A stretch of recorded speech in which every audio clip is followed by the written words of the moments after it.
Della had been saving hard to buy a Christmas present for her husband Jim, but it was Christmas Eve, and the few cents that she had managed to scrape together weren't going to go very far. She wanted to get him something special, something that he would treasure.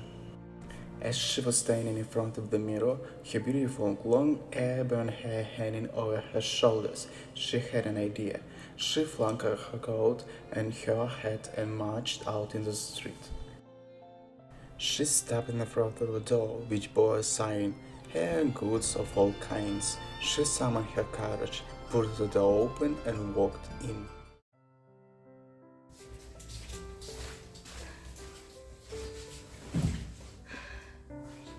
Will you buy my hair?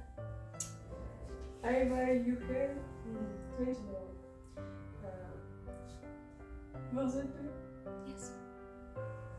But once Della had the money in her hand, her smile returned to her face, and she skipped out of the shop to find a present for beloved Jim.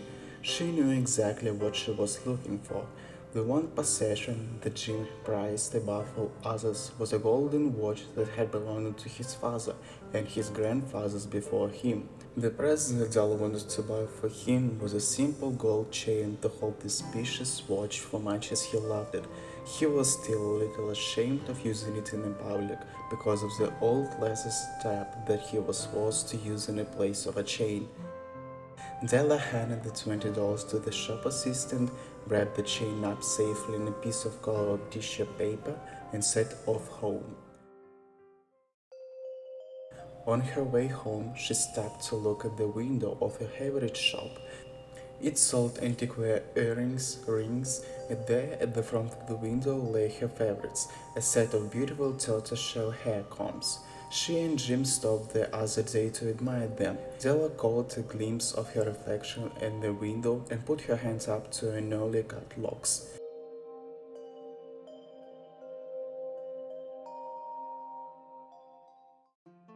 That evening, as Della was waiting for Jim to come home, she felt excited and a little apprehensive. What would you say? I'm sure he forgets me.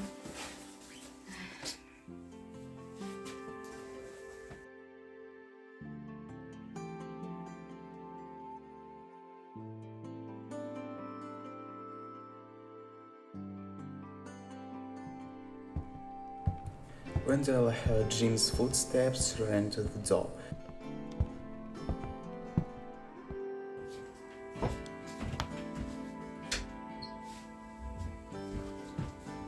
Your hair. Jim, don't look at me like that. I'll cut my hair, but they will grow again. You've cut off your hair. Yes, for buying you a present for Christmas. It's beautiful, but I just sold my watch to buy you this. Would you love me without my hair? My darling, of course, I will love you with or without your hair. Just thank you for the best present I could ever have.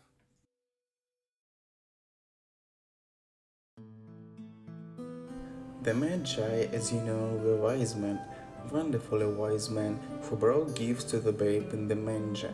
They invented the art of giving Christmas presents. Being wise, their gifts were no doubt wise ones, possibly bearing the privilege of exchange in case of duplication.